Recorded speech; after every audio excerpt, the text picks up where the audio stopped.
All right, welcome in Josh Hennig Football Friday show.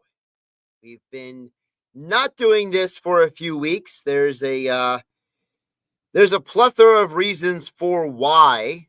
Beyond that, some of it I will not get into on this show. Some of it I will touch on at some point during the broadcast here. Streaming live on YouTube and X. I already see Jeff chiming in on the YouTube stream. So thanks everybody who is joining me. Of course, I just realized my phone is on the other side of the room. So this is going to complicate things a little bit. But we're here. We're doing this. All right. So yes, the first game we're going to get to on the sheet is going to be Alabama, Oklahoma.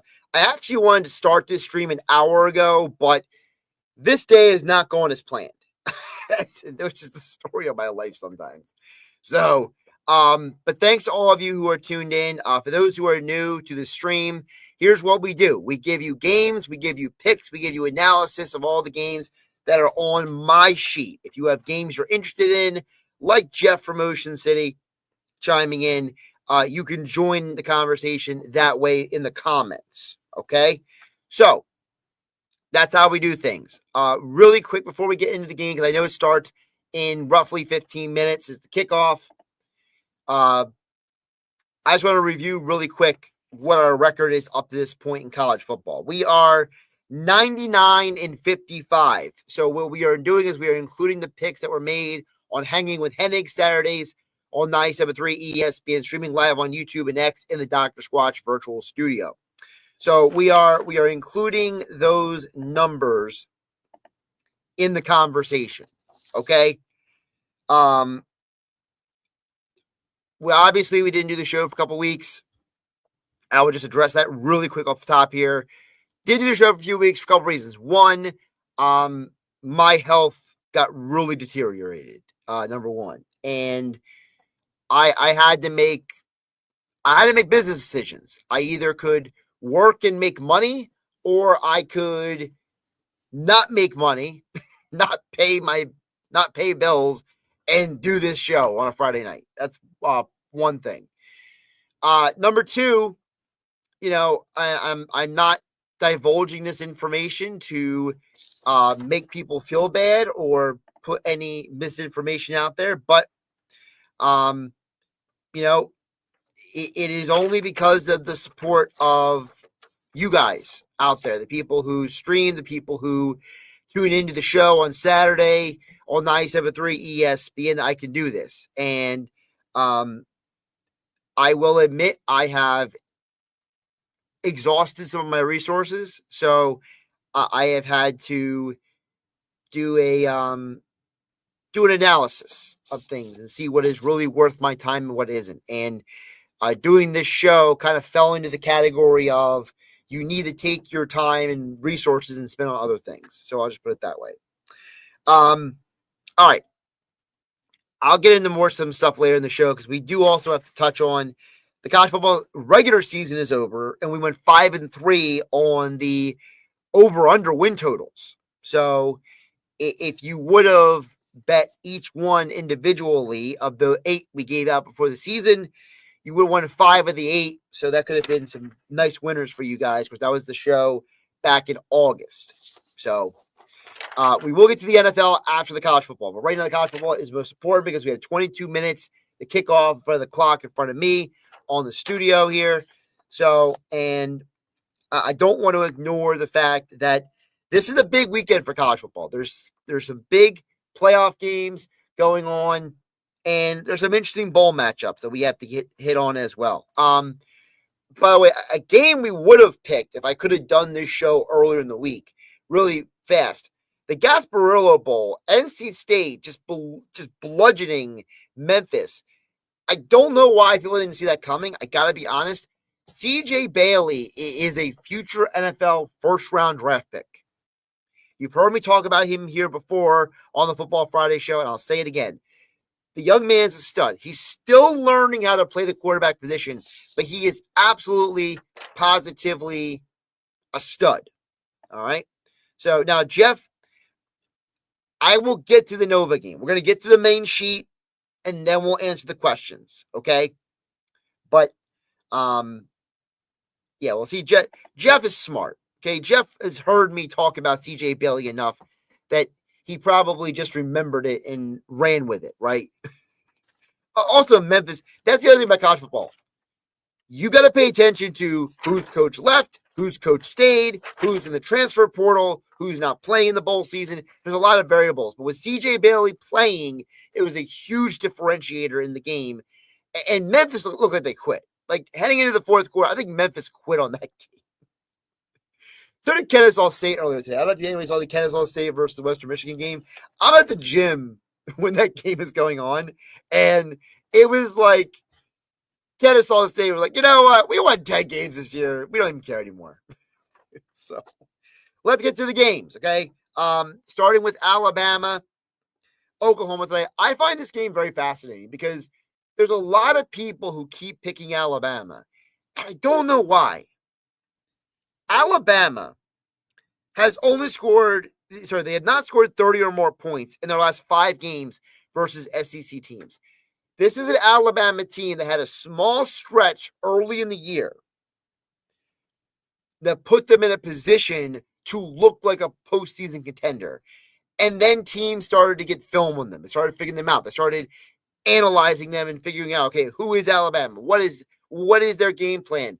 And teams started pressuring quarterback Ty Simpson, making him throw off timing. They started forcing Ty Simpson in situations and positions where he was just unable to set his feet and throw in the rhythm of the offense enough for them to be a very high proficiency offense. This is the Oklahoma team that has hit the under in 10 of their 12 games. Oklahoma is one of the best defenses in all of college football. And for me, them being at home was a big part of this conversation because they have also hit the under in 6 of their 7 home games. Alabama has only covered the spread in 2 of their 5 road games this year. And one of those road games, it barely hit. I mean, I'm just being real with you guys. Okay? So I don't like Alabama on the road here. I don't know why everyone is running so hard for Alabama in this game. Like, I must be missing something. And I think now you gave John Mateer 2 weeks to heal up some more. This is a young man that came back from a broken hand way too early. And now he's playing at home. He had 2 weeks to rest up. So why is everybody jumping on the Alabama bandwagon? I'm not. Oklahoma, I think, wins this game. I don't know by how much, though, because my projected score, I ran my formula with all the factors and all the elements, came out to 22-22. So I don't foresee this to be a high-scoring game. I don't foresee either of these teams running away with the game. But my favorite pick for this game is the under 40.5 and Oklahoma to win. If this game was at Alabama, I feel very much differently. Because remember, Oklahoma played the Crimson Tide at Alabama earlier this year, and they beat them. So it would have been like, hey, we got you back at our place again. It's a revenge game, blah, blah, blah. No. This is in Norman, Oklahoma. This is at the friendly confines for Alabama. So I like Oklahoma to win the game because they're at home. They have a dominant defense, and their young quarterback Mateer has had a couple extra weeks to recover. And I like the under because I think Alabama's going to have trouble scoring this game. If you go back to the Tennessee-Ohio State game last year, Tennessee was a team that was hyper-dependent on their offense. Alabama, not as hyper-dependent, but they are dependent on Ty Simpson and their offense to win games. Ohio State said, we're going to make it ugly. You're in our house. We're not in your house. And that's how Ohio State dominated that game. Now, again, I think the talent divide between Tennessee and Ohio State last year was much wider, whereas the talent gap between Oklahoma and Alabama is much closer. So, for me, that's kind of how I'm leaning into this game. Tomorrow, I do have 2 of the college football playoff games of interest. Miami at Texas A&M. My projected score for the game is 28-27, which is why we're going to go with the over 40.5. These are 2 teams who have been scoring a lot more in recent weeks. Miami has scored 34 or more points in 5 of the last 6 games, while Texas A&M has scored 31 or more points in 7 straight games before their loss at Texas. That's the key. They lost at Texas. Texas A&M has not lost a game home this year. Now, the spread is a little juicy. I see a lot of books have it 3.5. Caesar Sportsbook is the sportsbook that is supplying our odds for these conversations. But a lot of the sports books have 3.5. I think it's a little juicy. Look, I think Texas A&M wins, but I think Miami is going to be more than prepared for this game. And you saw a South Carolina team go into Texas A&M home field, Kyle Stadium, and almost beat them. So a team that is well prepared can give Texas A&M a hard time. So I don't think Texas A&M can necessarily run away with this game. But I do think it's going to be a high-scoring affair because they're two teams that have become dependent on their young quarterbacks. Marcel Reed for Texas A&M and Carson Beck for Miami to elevate their teams. I think Texas A&M ultimately wins the game, but I think that overall, when you're looking at who Miami is a team that has struggled under pressure this year. When the lights got brightest, when they're supposed to win a game, they don't win those games. And I think it's more of a reflection of the roster construction than anything else. I think Miami's in a weird position. And I'm trying to say this as fairly as possible. I'm trying to be as fair and as diligent and respectable with my words as possible. Miami is a team that they're in a weird dynamic because they're in a state where there are 2 other major football programs, and both those programs are down right now. Florida State and Florida. Gainesville and Tallahassee are 2 cities that have a ton of history as like Miami in terms of college football. Florida State has won numerous national championships, the Seminoles football team has. And the Gators football team in Gainesville, the University of Florida, they've won national championships. So it's not like Miami's in a state where they're the only big dog. But they're the only big dog has done anything the last couple of years.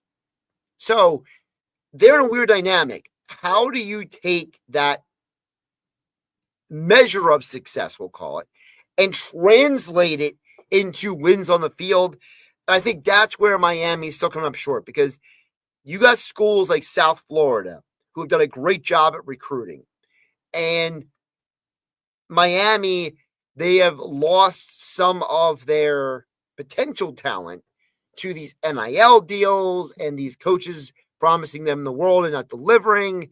So it's a very weird dynamic, but I think ultimately the game being at Kyle Field for Texas A&M in College Station in Texas is going to be the differentiator for me. I think Texas A&M wins the game, but my pick for the game on the numbers over 48.5. The other game I think is very fascinating tomorrow is Tulane at Ole Miss. Now remember, these 2 teams played 2 months ago in Ole Miss, same scenario. Huge difference in this game though. Number 1 difference, no Lane Kiffin, not coaching Ole Miss anymore. He's at LSU. Number 2, John Summerall has decided to coach this game. So he's coaching Tulane even though he has accepted the University of Florida football coaching job for next season. So he's going to ride with Tulane and his guys. And I don't know if you guys watched the AAC championship game. I think John Summerall was a huge reason why Tulane found a way to win that game. And so I think that this is not going to be a blowout. I think one team's got their coach, one team doesn't have their coach. And I think there's a lot of unrest in Ole Miss about what they're doing with their coaching situation. I think that's going to impact the players. It's going to bleed through. I think Ole Miss still finds a way to win because they just have more talent. But Tulane's got their coach. Tulane is healthier than they were 2 months ago. I have Tulane covering the 17.5 point spread. I think it's way too much. I think the odds makers are placing way too much emphasis on Tulane's season in the previous matchup and not enough on what is going on December 20th when they play. So my projected score for the game is 30-25. We should cover the 17.5 points. Look, there's a scenario where Ole Miss even wins by 10. I just don't see them winning by, 2 touchdowns and a field goal, right? It's just, or 3 touchdowns. I just don't see it. I don't see a scenario where Ole Miss is going to run them out of the building, especially early on.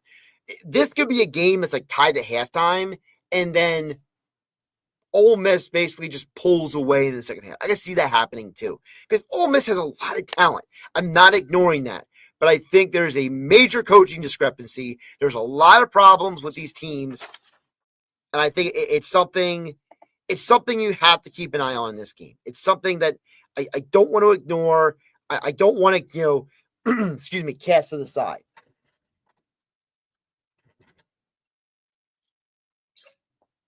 Excuse me. So, Tulane to cover 17.5. Then I got 2 bowl games for you leading up to Christmas, okay? And we're going to do another show next week where we're going to get heavier into the bowl games that are Friday, Saturday, Sunday, Monday. So that'll be another show next week. But this week, we are going to get to 2 bowl games that are next week. All right?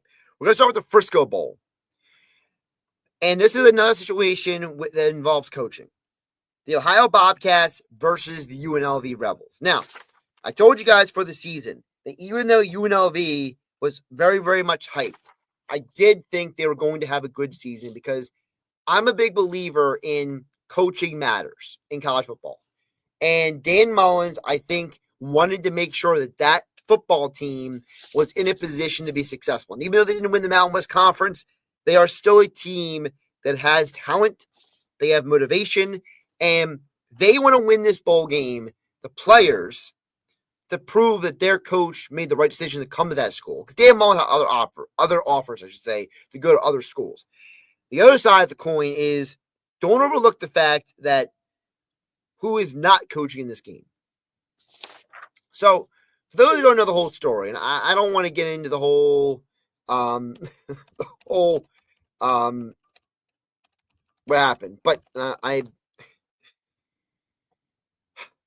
so for those who don't know, there have been 2 football coaches in recent weeks who have been fired due to affairs.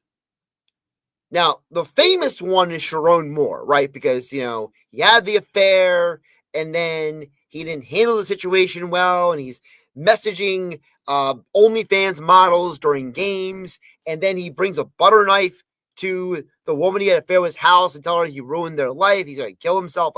That's everything went wrong. But there's another coach who just got fired as well. Ohio University Bobcats coach Brian Smith. He will not be coaching in this game. He has been placed on an administrative leave, and he has been told he is not allowed to coach in this game. That it is part of his punishment because, according to reports, Brian Smith wanted to coach one more game with his team. And they basically said, you know what? Your extramarital affair and your alcohol abuse in light of recent incidents is why we are going to let you go. The man coached 1 year. And now he's basically been terminated. So here's the full story, all right? And this is where I think it's important for people to know what is going on because it kind of leads us into why these picks are the way they are. This is a man who was going through a divorce and then immediately jumped in bed with another woman as quickly as possible. This man didn't even have ink to paper, and he's immediately trying to sleep around with another woman.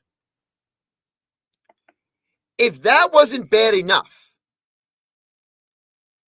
that the guy basically he has more interest in sleeping around than he is in football. He had an affair with a student at Ohio University.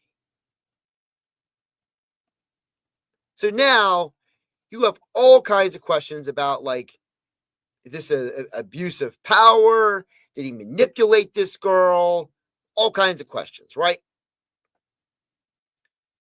And then there's the other side of the coin. The other news that came out is that Brian Smith apparently has a drinking problem. Now, Smith claimed that he had alcohol as a celebratory drink for after wins with his coaches. But apparently, he had a long history of heavy drinking on the job. The man couldn't even get home to have a drink. He was so intent on consuming alcohol. He had to do it at work, during work hours. I mean, this guy's an absolute dumpster fire. And now he has basically gone for his team, going against a UNLV team that just won 10 games and as a very good coach in Dan Mullen. And you think that UNLV is not going to cover the 5.5 points? Get out of here. Come on. UNLV is going to stomp on their face. And if they don't stomp on their face, those players should be ashamed of themselves because they're going against a wounded animal right now that has no motivation to live. The only reason why Ohio is playing in this game is because they're going to get money from the bowl game to go to the athletic department. The kids don't care. Or some of the kids might be auditioning to transfer to UNLV. Right? If you're a kid in Ohio for the Iowa Bobcats, right? You're auditioning to the other coach on the other side of that, being like, "Yo, come get me. I'll get a transfer portal right after this game." The final game is probably the most predictable game on this sheet. The Hawaii Bowl. Yes, folks, Hawaii is playing in the Hawaii Bowl. We are undefeated this year in picking Hawaii against the spread. And Hawaii is 7-0 at home this year, and we are 5-0 in picking Hawaii against the spread. So you think 1.5 points is going to scare me away? Oh, and by the way, Cal is a losing team on the road this year. They are 2-4 as a road team. Now you have a Cal Bears team that's traveling to Hawaii with all the distractions on Christmas Eve. Come on. Let's be serious. If you're not picking Hawaii, you don't know college football. This is, and I wish I had the sound because I need to upload sounds to my board, but we used to call it the Stone Cold Lead Pipe Lock of the Century of the Week. That's what this is. This is without a doubt Hawaii at home in a bowl game against a team that struggles on a road on Christmas Eve.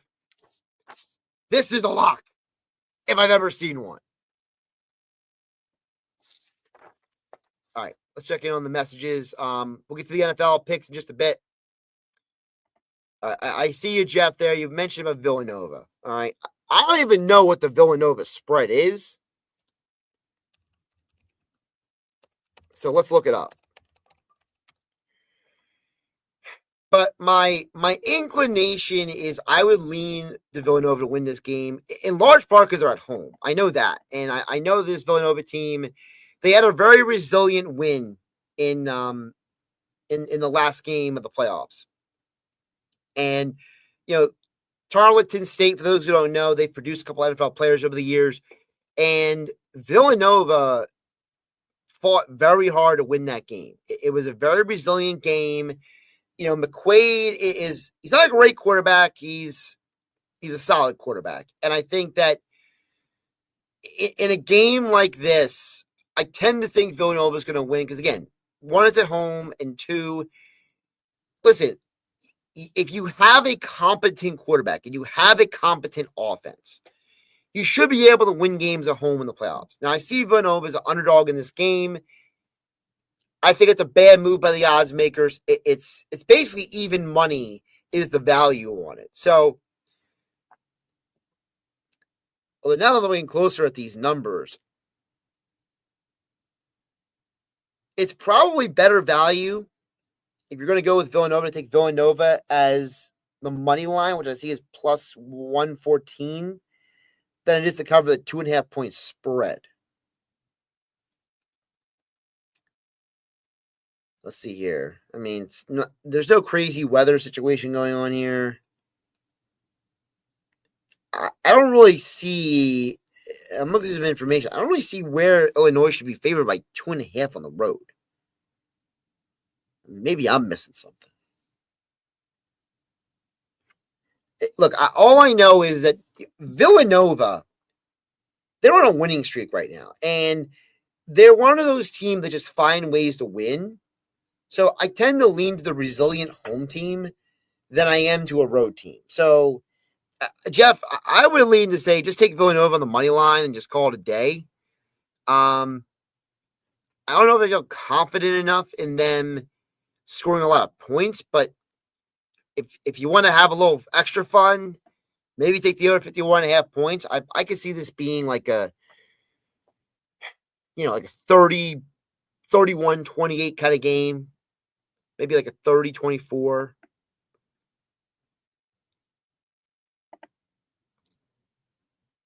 I know. So here's how it works, just to pull the curtain back for everybody. So, like, all the audio from the game night show that I used to host is on a computer that's not this one. So what I have to do is I have to go and find each cut, load it onto this computer, and then load it into the virtual studio. It's on my list of things to do, along with going to rehab and doing my other work and show prepping for Saturday and writing articles and installing a new mailbox at my house. Okay. There goes Mateer. Didn't get far, but there he goes. Yeah. It's on the list of things to do. And for those who haven't seen it, if you go to my YouTube channel, you see I spoke to Middle Township Middle School this week.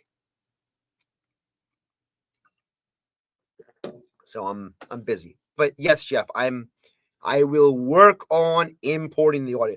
Probably be a project for next week, because with Christmas on Thursday, we're gonna have 3 days of no live shows on 97.3 ESPN. So Christmas Eve, Christmas Day, and the day after Christmas, there's going to be no shows. So next week, the only shows are going to be, I'm filling in with Peachy for Mike Gill on Monday on the Sports Bash. Tuesday, I'm producing for Pete and Nick on Tuesday on the Sports Bash. And then I'll be live next week at Tropicana in Atlantic City for our final show of 2025, hanging with Hennig. I will be at the Trop at the Gridiron Pit. You'll have to watch and wager experience. So that's what's going on with that. All right, before we get the NFL picks, I wanted to hit on really quick. I'm very proud of the over-unders this year, and I'm not even mad that I got 2 of the 3 wrong, because I feel like, it's one of those things where, so if anybody's ever listened to, people who talk about, when the idea that, the scientific method, right? People who talk about like what goes into the process of coming to an outcome, right? You'd rather be wrong and your process and your information be all correct than get something wrong because you didn't follow your protocols or your procedures, right? So the team that got right this year, Hawaii over 6.5. We hit that. Florida under 6.5. That was a huge one. We also hit Vanderbilt over the 5.5 wins. I mean, Vanderbilt almost made the college football playoff. I mean, that I don't even know why they're still 5.5. We had Oklahoma over 6.5 on the win total, and then BYU over 8.5 on the win total. So, and remember, I argued with Pam Maldonado of ESPN back in August about BYU, and she kind of gave me the, well, we'll see.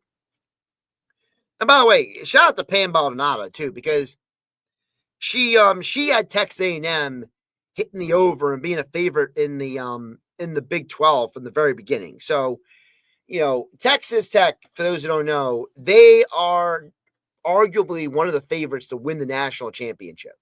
And Pam had it before I saw anyone else did. So she had Texas Tech right. I had BYU right. Everybody won, right? Now, there were three that I was wrong about. One that both Pam and I were wrong about. And we'll get to those in a moment here. So I want to start with the one that I was very wrong about with South Carolina. South Carolina could not hit the over 7.5. And I got to tell you guys, watching South Carolina this year was very disappointing. Lenore Sellers spent half the year looking like he doesn't belong playing quarterback. And it's really a shame because I think he's an incredible young man. I like the way he finished the year. He finished the year stronger than he started the year. So that's at least a good sign that for next year he'll be better. But it's very obvious that he still has a lot of work to do. That's why I'm very glad he's not coming out for the draft, that he's coming back and staying for a year. Him, Arch Manning, C.J. Bailey. I can't remember the other guy who is staying, but there's another guy who's staying in college football, could go on the draft. And I think these quarterbacks are kind of showing you that they're using college football to get better. Not just using college football for the NIL money, which I'm happy to see. Another one I was wrong about was Indiana. I had them not hitting 9 wins this year, and obviously I was way wrong about that. And I think part of it was because I grossly underestimated Fernando Mendoza's. And I know this is going to sound weird because he just won the Heisman Trophy, but I underestimated Mendoza's ability to operate in Indiana's offense. And I think that we're starting to see that Indiana under Curt Cignetti is a plug-and-play program. It's not that they're always going to be the best program in college football every year, but they're going to be a program that if you have a guy, quarterback, a running back, an O-lineman, a D-tackle, whatever position, hey, if you're going to buy into our system, it's almost like the Patriots back in the day, right, with Bill Belichick. It was like they would add almost anyone in there, and that guy could be good. It's like a guy like Deion Branch. Patriots, good player. Seahawks, not so good player. It's like, Matt Castle, basically his entire career is launched by the Patriots. That's who the Pats were. I feel like Indiana is kind of turning into that, where Indiana is a school where their football vibe is so good. It's so quality, right, that you're not even worried about it anymore. And then the other one that both Pam Maldonado and I got wrong, and I don't even care that we got it wrong, was Alabama. And the reason why I don't care that I got that one wrong is because, like my methodology with South Carolina that I got wrong, I was wrong, but I wasn't wrong because the analysis was wrong. I was wrong because I grossly underestimated, one, Ty Simpson, the quarterback, and two, who was on Alabama's schedule. And listen, they only hit the over by half a game. The over-under was 9.5, and they hit 10. It's really not that crazy of a number. And frankly, after watching against Florida State, I think we all thought, oh man, this Alabama team, like it looked like all the analysis from the beginning of the season paid off. But I don't think anyone would have thought they were going to beat Georgia at Georgia. It just showed you how flawed Georgia was at that time. beating an undefeated Missouri team at Missouri, I think everyone overestimated how good Missouri is. Missouri ended up being nowhere as good as we thought. And I thought South Carolina would be good. South Carolina gave them a game, but Alabama still beat them 29-22. So, at least for me, I look at it like I did not read the schedule correctly. I thought that Georgia and Vanderbilt and South Carolina would all be better than they were. And by the way, I think Georgia they lost the first game, but they dominated the second game. So maybe there was a bit of a course correction that Georgia needed to lose that game to Alabama in order to kind of find their way again. So that's at least how I look at it. And like I said, I did not measure South Carolina probably. I thought they'd be way, way, way, way, way better. And, I think Shane Beamer's got a really tough uphill hill to climb. But hey, you know what? Good for Kellen DeBoer. He found a way to win games that nobody thought he was going to. And that's how they ended up in the situation. All right, let's get the NFL picks before we wrap this thing up because I'm hungry and I still have work to do here at the station. 973 ESPN. Don't forget, tomorrow, Eagles pregame show, Eagles watch party live. Yesterday's Creekside Tavern in Marmoya. We are giving away a Kelly Green Jalen Carter jersey along with other Eagles swag at halftime of the Eagles game.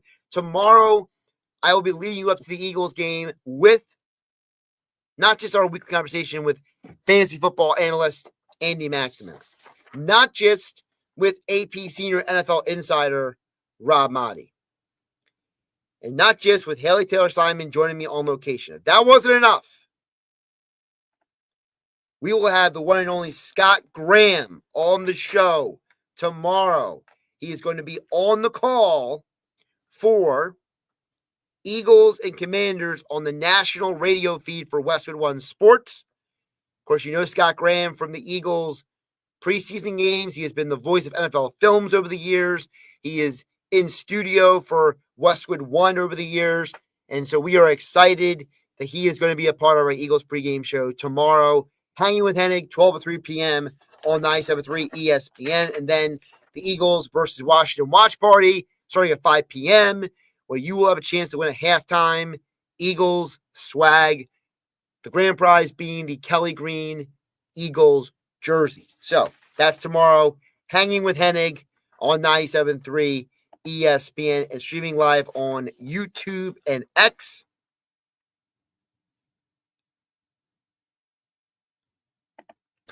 This is funny.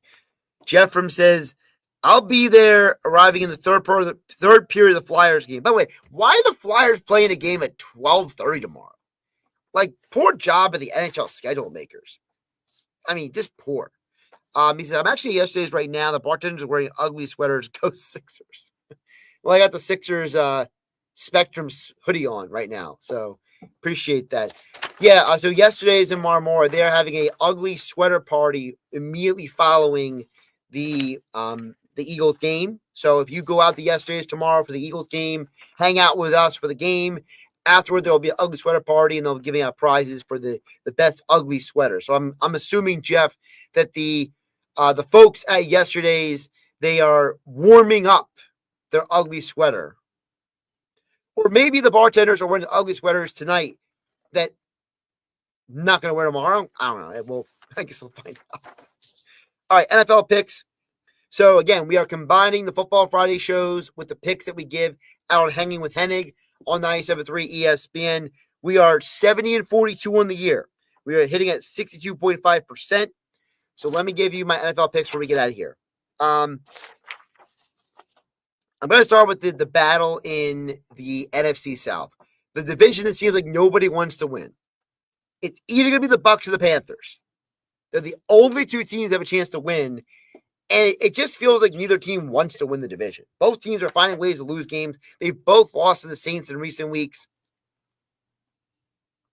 And I got to tell you guys, I have it on good authority by someone who I know that told me that if the Bucs don't make the postseason, that Todd Bowles' job could be in serious jeopardy. Not just like hot seat. I mean, like the ownership is having serious conversations about Todd Bowles as the future head coach of this team. Because the way the defense has played so poorly this year, people are starting to wonder, does Todd Bowles have it as a head coach anymore? Maybe he could be a defense coordinator, but is his attention distracted? Has he lost his touch? Has he lost his fastball? Whatever it may be. With that being said, it's part of why I'm going with the over 45.5 in this game. My projected score for this game is 24-24, which would be hilarious if they tie this game. I don't think they will, but that still hits the over 45.5. Don't forget, the game is at Carolina. That matters in this conversation. Carolina is a very feisty home team. They beat, for example, they beat the Rams a couple weeks ago at home. So I just think the NFC South is a division that nobody wants to win. And that's why I'm going to go with the over 45.5. I think there'll be points scored. There'll be very little defense. And at the end of the day, Bucks, Panthers, whoever wins this game is probably going to win the division. I'm just going to go out on a ledge with that one. Because I know they play one more time for the end of the season, but once you win this game, you're pretty much going to have an edge because you're forcing the other team to keep up with you. All right, I got 4 more games to hit on real quick here. Bengals at Dolphins over 47.5. I think the benching of Tua is going to help the Dolphins offense. I think Tua, he doesn't have it right now. I don't think he's a lost cause. I just think that he looks like he's overthinking. He's holding the ball too long. He's indecisive. He sometimes, speeds up his processing too fast because he wants to get the ball out of his hands. So, he's either holding the ball too long or throwing it too early. He's got there's no fixing him right now. So, they benched him, and they're starting Quinn Ewers, the former Texas quarterback. I think Ewers is going to be a poor man's Brock Purdy in this game. He's going to be a game manager, basically. He's going to functionally get the ball to the weapons, and the Dolphins will score points because the Bengals have one of the worst defenses in football. So my projected score for this game is 26-24, which is over the 47.5. And by the way, I think also the Bengals want to redeem themselves for last week. They got completely dominated by the Ravens, eliminated from the postseason. I think they want to come out here and prove we're still the Bengals. We can still score points. Watch us run. I wouldn't be surprised if the Bengals scored 30 points in this game, to be honest with you. By the way, I'm watching this Alabama. I mean, this is where it's hard for me to tell. Is John Mateer's hand that bad that he misses a wide open guy on the left side? I mean, if he just puts a little more touch on that pass and less gas on it. See, that's where it's he does this sidearm thing sometimes. And he doesn't just put it out there. And I'm trying to figure out, is he throwing it that way because his hand still bothers him? Does he have what we call phantom pain? For those who don't know. So, and a lot of times when it comes to athletes, what we call is, wow, it's a big first down run. Phantom pain is when, if you have an injury, right? This happens to a lot of athletes. And you break a bone in your hand, or like Mateer did, or let's say you had a knee issue, or you hurt your foot, or there's moments where you step or you move or you do something with that body part that you injured, and you're not actually suffering pain, but your body is so used to getting the pain signals that you flinch or you don't fully move the body part properly. And I kind of wonder with Mateer how much of his throwing issues have been because he's still not confident in that hand. All right, back to the NFL picks. Bengals, Dolphins over 47.5. So, Falcons, Cardinals. I got the Cardinals covered in 3.5. Depending on what book you use. We use Caesar's Sportsbook app. It's the only sportsbook app offering you Caesar's rewards. Gambling problem, please call 1-800-GAMBLER. I would even lean Cardinals plus 135 on the money line. I think them getting Marvin Harrison Jr. back, along with the game being in Arizona, matters a lot. The Falcons really, they had nothing to play for. Okay, it's Kirk Cousins playing out the string with some good players.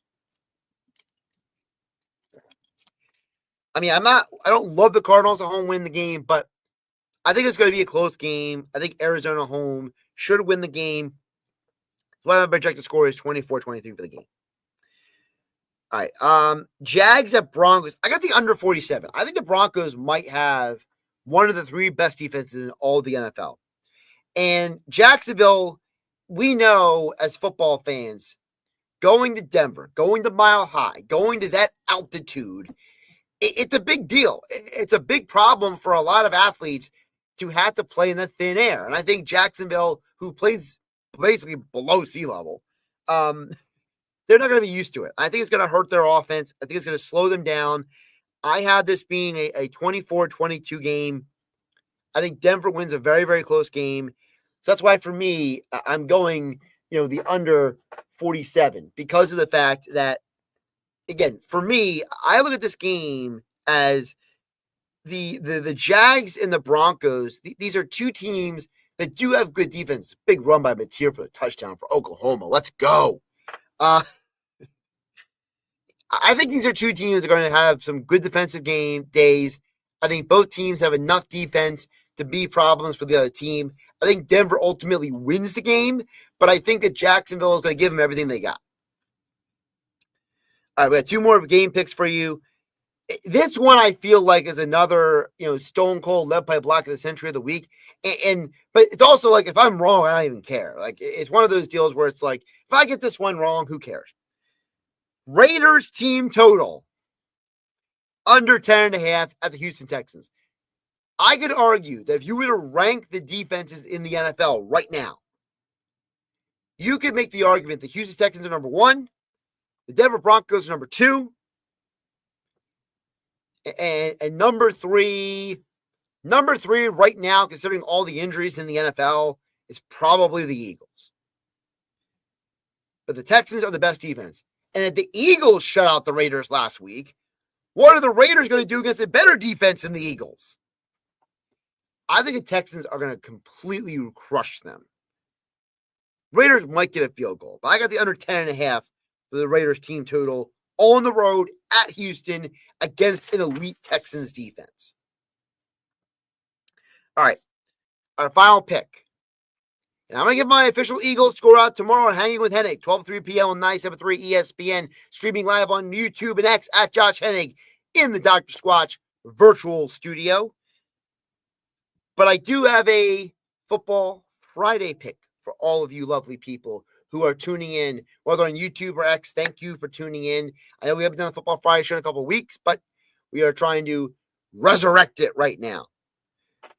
Eagles at Washington. I like the under team total 17.5 for Washington. No Laramie Tunsil is a huge, huge, huge problem for Washington because the Eagles' pass rush the last 2 weeks has been absolutely on fire. They almost destroyed the Chargers by themselves, and if the Eagles didn't have 4 interceptions in the game, the Eagles probably win that game. And then last week, the Eagles, for the first time since 1955, held a team under 75 total yards. Yeah. No team, no defense has held an opponent to fewer total yards in the game than the Eagles did last week to the Raiders. But you think the Washington Commanders, without arguably their best offensive lineman, Laramie Tunsil, with a backup quarterback in Marcus Mariota, without their top tight end, Zach Ertz, that they're going to score 20 points in this game? No. Give me the under 17.5 for the Commanders. Team total in the game. I think the Eagles win. I think their defense has a day tomorrow. Of course, you hear the game right here on, there we go, 97.3 ESPN. One of these days, I'm going to remember which side is which. It's like, opposite, like that to me is on the wrong side. So I have to train my brain to look at it differently. All right, that's football picks. Before we get out of here, I addressed this a little bit at the beginning of the show, and I hate even putting this information out there because I know it might come off a certain way, but I'm just being honest with you guys. The success of this YouTube channel, the growth of the YouTube channel, the growth of the Saturday show, the success of the Saturday show has a lot to do with the people who consume, the people who watch, the people. So please hit the like button. Please hit the subscribe. Share the YouTube channel with your friends. Share the X platform with your friends. I don't think I can emphasize how important that is. I don't think I can emphasize how that's one of the biggest things you can do to support what I'm doing here. There's a lot of YouTube channels out there that have much larger subscription bases, and they're not going to give you the analysis that I am. They're not going to give you the honest facts that I'm going to give you. And they're not going to give you the content that I can give you. And, this YouTube channel was originally started before I even started the Saturday show on 97.3 ESPN, because this was a platform for me to share all of my thoughts and interests. And we've grown it now into basically being an extension of all the media stuff that I'm doing. And, if everybody shares, likes, subscribes, that's a huge part of how this is going to grow. The other part of it is, you guys heard me mention earlier, I have other jobs I have to do. I do a lot of work at 97.3 ESPN. Mike Gill didn't work here at the studio today. He worked his other job today. But he worked the other job in part because I do so much here at the station. And I'm not saying to pat myself on the back. Okay? This is not a Josh is great, tell me how great I am thing. This is just having an honest conversation. I spend so much time working because this is what pays the bills. But the show on Saturday doesn't happen. This Football Friday show doesn't happen without the great sponsors who support it. Yesterday's Creekside Tavern in Marmora, Tropicana Atlantic City, Caesars Sportsbook, Prevail Nutrition, Work of Art Construction. These people, they are the ones who are very much responsible for all of this even being on. Boxing Insider Promotions with Larry Goldberg. There's a lot of people. Zia Nicola Pizza, he was the sponsor of our show in Sea Isle from Connor Barwin's Make the World Better Foundation. We got to do the Black Friday Eagles pregame show thanks to Sea Isle Chamber of Commerce, thanks to Heritage Surface Sport. There's a lot of people who are not me who have put resources and support into me doing this. And I would really appreciate if everyone supported those businesses, those companies. And, it's not without the financial support of businesses sponsoring the show, sponsoring this, doing all the things that go with it.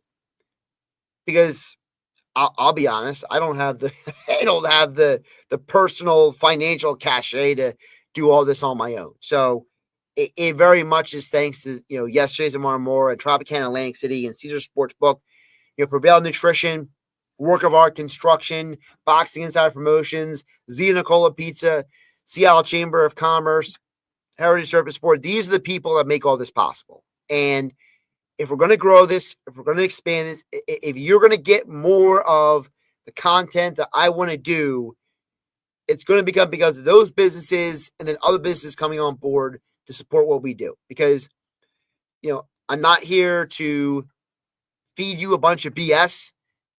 I'm not going to get the clicks that Skip Bayless is going to get, or Ryan Clark is going to get, or Stephen A. Smith is going to get because they say outlandish stuff.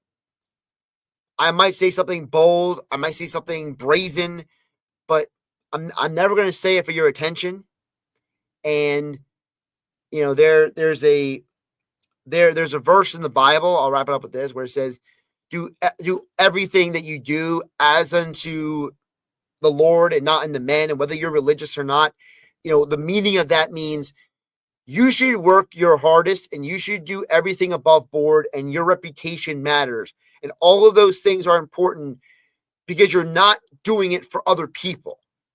You don't go to the gym to look good for somebody else. You don't work hard at your job to impress other people. You don't, do what is right for you to get accolades. You do it because there's a higher purpose. There's a higher meaning. And anyone who does a job, who has professional pride, you do it for that pride. You do it because you have self-respect. You respect others around you. You respect the profession that you're in. It's one of the reasons why I'm so honored to have the conversation I'm having with Scott Graham tomorrow. Full disclosure, I had to record it today because he's calling the game tomorrow. But like, Scott Graham is a pro's pro. That man cares so much about doing everything the right way. And, you'll hear tomorrow him talk about how there's so much work that gets done to prepare for a radio show, a television broadcast, calling a game that no one ever sees. Like I was telling the students at Middle Township Middle School this week, if you haven't seen my presentation to them, it's up on my YouTube channel at Josh Hennig. I said, basically 90% of the work that we do, you don't see. Because that's the work that makes all of this possible. But if I'm committing so much of my time to even make this happen, that's why you need even more, because one person can't do everything. I saw Jeff joke, and I know it's a part in jest, but I think it's also true. He's like, you need to provide an assistant ASAP. And listen, the problem is that, what's the old saying? Good help is hard to come by. And listen, I'm fortunate. I do have some people in my corner. I've learned a lot from Nick Earnshaw when it comes to, using the StreamYard platform and making certain graphics. I've had help from, interns like Vince from Camden Community College, who was supplied to me by Nick. Because Nick's, primary job is he runs the media program at Camden Community College. It's the fact that guys like Dave Klemick have been a willing part of this program and been a good friend to me, business-wise, giving me advice and personal advice, outside of the shows. It's the fact that, you have people who own these businesses, like my friend Ashley with Prevail Nutrition, Joe Junta over there with Cedars Entertainment, Mike Carlin, who you've heard on 97.3 ESPN. It's wasn't planning to be a thank you show, but I guess it is now. It's becoming that. Alex Berard is coming on board to help with different things in terms of, behind the scenes stuff, doing stuff on the show. And then also, shout out to Haley Taylor Simon. Haley, worked at 97.5 for many years. And then when she was let go, she didn't have to come on board with us. She could have been like, hey, I got other stuff I want to do. I don't want to deal with this. And she's like, no, I want to, her and I had a conversation, and she's joining us for the show. She's a part of the show now. She's a part of the Hanging with Hennig crew. And so, it's one of those things where, I know I need help. I know I need assistance, but I also know that a lot of it still falls on me because I'm not Pat McAfee. I don't have, I didn't play in the NFL and make a bunch of money and then I can just pay all my friends to work for me. You know what I mean? And I don't have Pat McAfee's connections, right? You look at a lot of the successful shows out there, whether it's McAfee, whether it's Green Lake Pod with Chris Long, the Rich Eisen show, the Dan Patrick show. I thought, I think, Mike Greenberg's Get Up show is an example of this. All of those shows have like an army of people behind the scenes.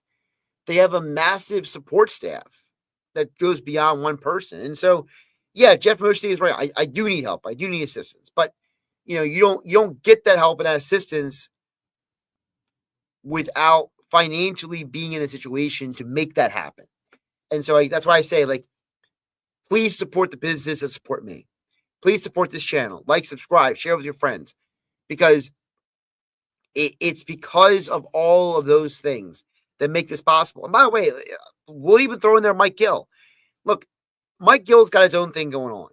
But he came to me in 2015 and brought me into the fold to be a part-timer at 973 ESPN. I will get the damn sign right one of these days. Which hand is that? It's that hand. Sorry.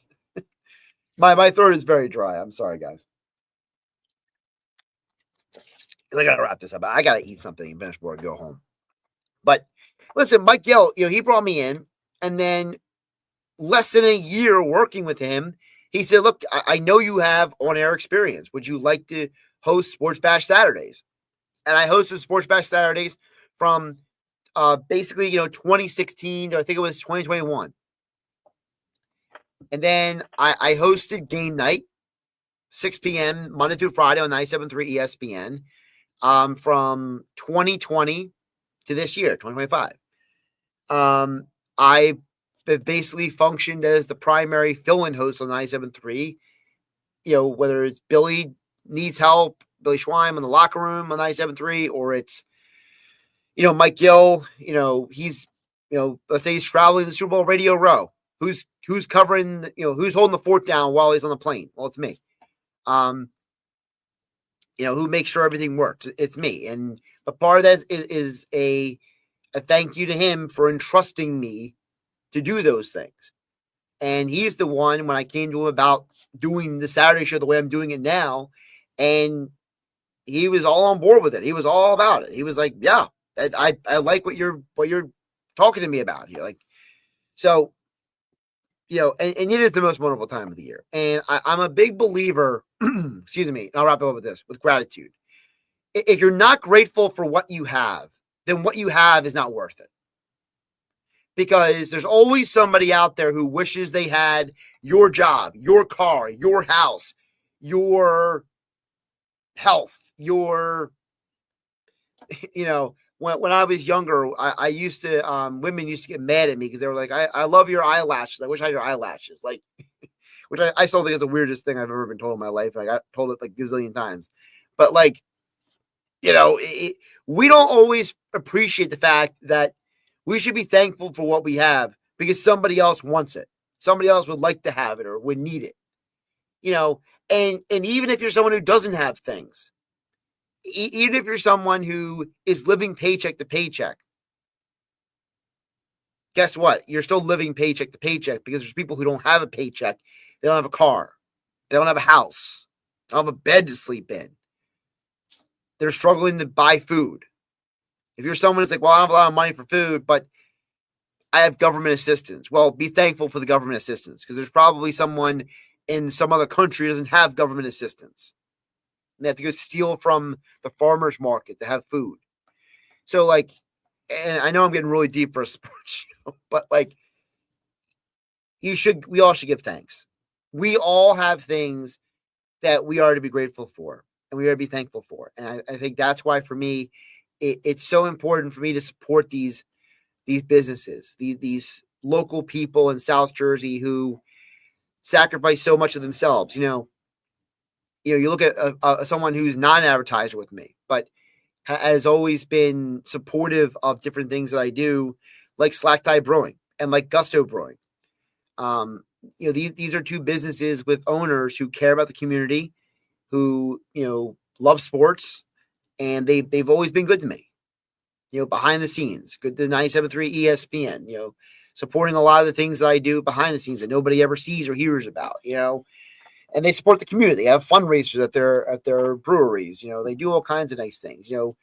Nick from Zinacolo. I always tell people I think it's the best pizza, at least in Seattle, not South Jersey. And he does an amazing job at supporting the things that I do and all wanting to be a part of what I do. So like I always tell people, if you are the person who says, "Oh, why did that place close? I missed the fill in the blank place that used to be open." Well, did you support it? Did you spend your disposable income with them? Because I know I don't have a lot of disposable income, but every time I have opportunity to go out and do something, I purposely spend it with the local small business. I don't go to Applebee's. I don't go to Longhorn Steakhouse. I try to avoid, I've tried to almost never order from Amazon, right? Like I go out of my way to support the small businesses because that's your neighbor. That's the community. They're going to do something for someone who needs it. Amazon ain't come walking through that door. What's the Rick Pitino game? So ain't walking through that door. So, all right. That's enough for me.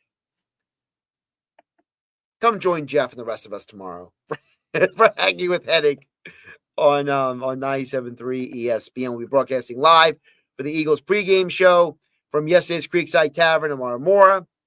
Me, Haley Taylor Simon, Mike Carl will join us for part of the show, and then we'll have our Eagles watch party. We'll be giving away a Jalen Carter jersey, a Kelly Green Jalen Carter jersey at halftime, and other Eagles swag and prizes. I know I have a couple of other Eagles items to give away. We have some gift certificates we can give away as well at halftime. But you must be present to win. So come out, hang with Hennig. Jeff mentioned you can come out and watch the Flyers game. We'll have the college football playoffs on the TV. Eagles game. Ugly sweater party. So just a full day at yesterday's Creekside Tavern in Marmora. So hope to see all of you tomorrow. Josh Hennig signing off for the Football Friday show. Have a great night, everybody. And I will catch you tomorrow for Hanging with Hennig on 97.3 ESPN FM, 97.3 ESPN mobile app powered by First Bank of Seattle City and streaming live on YouTube and X in the Dr. Squatch virtual studio.